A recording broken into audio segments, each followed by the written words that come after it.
Assalamualaikum warahmatullahi wabarakatuh. Kami dari kelompok 3 atas nama Nur Ainun Safira, Rodiatul Mardia, dan Musdalifah. Nah, di sini kami akan membahas tentang pendekatan world language. Yang pertama yaitu pendekatan world language dalam pembelajaran bahasa Indonesia.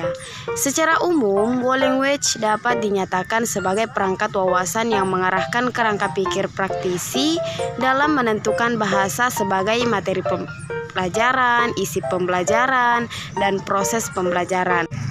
Pengembangan wawasan world language diilhami konsep konstruktivisme, language experience approach, dan progresivisme dalam pendidikan.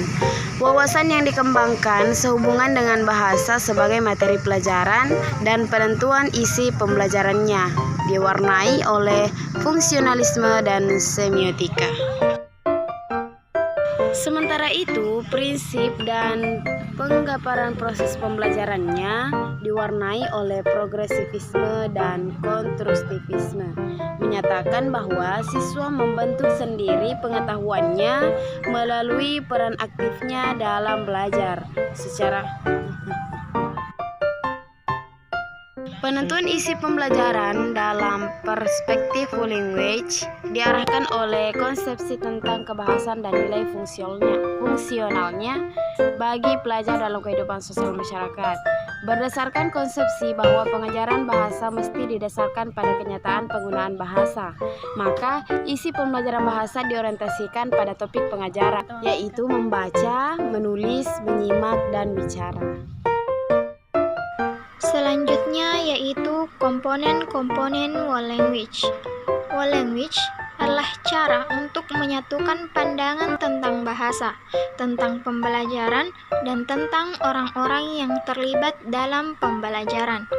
World language dimulai dengan menumbuhkan lingkungan berbahasa yang diajarkan secara utuh dan keterampilan bahasa yang diajarkan secara terpadu.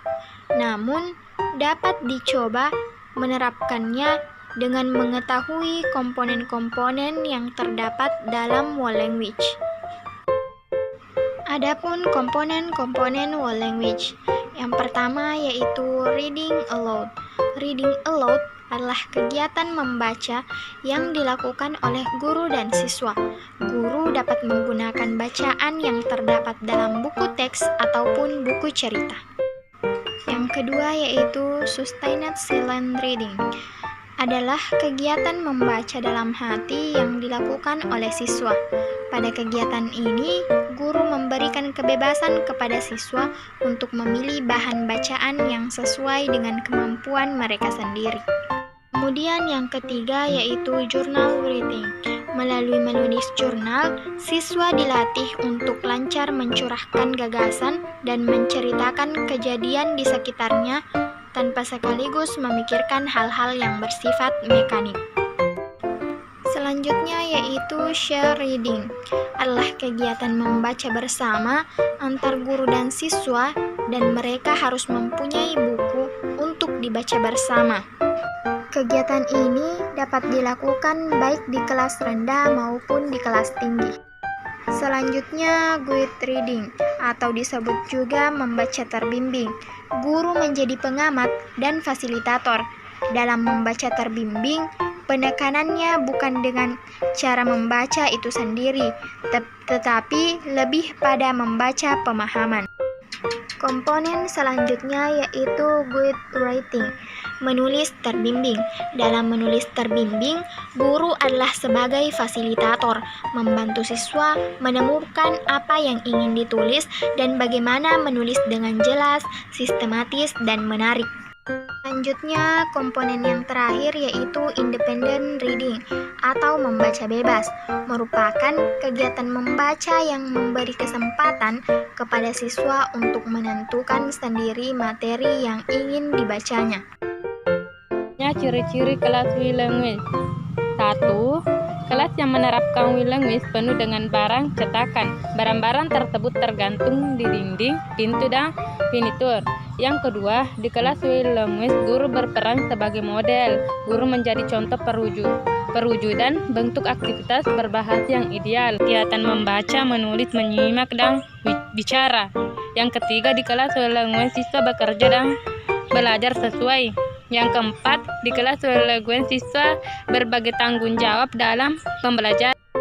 Guru di kelas language lebih sebagai fasilitator dan siswa mengambil alih beberapa tanggung jawab yang biasanya dilakukan guru.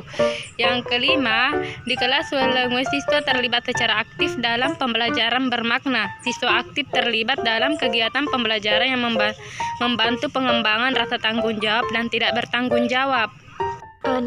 Di kelas world language, siswa berani mengambil risiko dan bebas bereksperimen. Yang ketujuh, di kelas world language, siswa mendapatkan balikan atau feedback positif baik dari guru maupun temannya. Sekian, wassalamualaikum warahmatullahi wabarakatuh.